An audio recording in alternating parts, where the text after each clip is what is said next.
Виждате ли го, този буклук ме размака? Защото...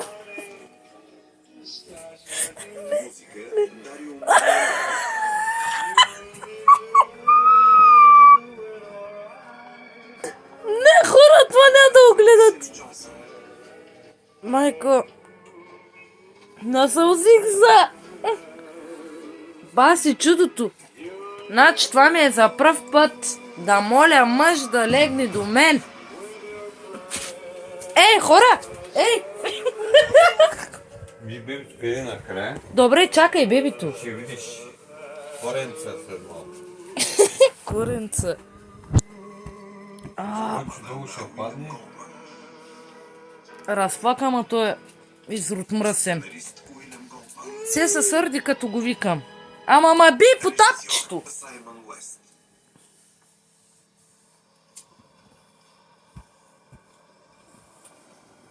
Вижда ли са? Гъзът ли, да? Не газа ми бе. Айде да те покажа сега какво правиш. Чакайте, хора. Я пак. Чакайте, хора. Вижте газън. Вижте. Вижте го. Така ще падне долу, ще видиш ти гъза. Тетка е тука. Ей, вижте го. Май! Човека! Как се казвате? Човека даже се е приготвил. О! Даже се... Не ме бутай! И буклук ме нарича. Той ще ни остане за спомен трошка. Като мреш поне на погребенето може да се го пусна този клип. Може ли? Да го покажа ли този клип на мама? Как си по боксерки? Чакай! Той бебе!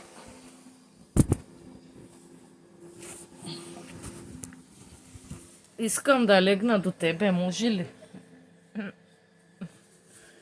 Искам да ма гушкаш, може ли? Аз съм много нагла.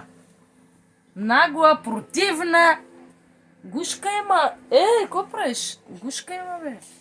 Гушкай ма да не видят хората. Ама къде отиваш, Теди? Гушкай ма да не видят хората. Ай, стой за снимка.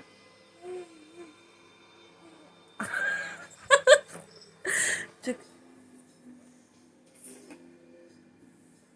Хора, снимка!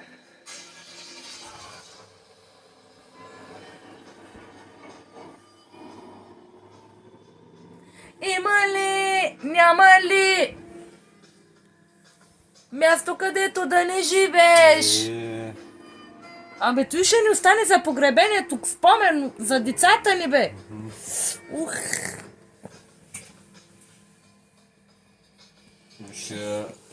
Легнах на топките. Е така. Фанима де.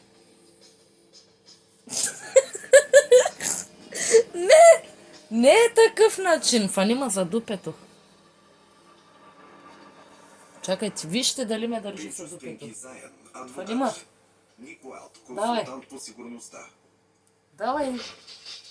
Удрай ме по дупето. Мислех, че няма да се появиш. Удрай ме по дупето. 5000-то утро в Атина, Америка. Сиваното 5000 утро.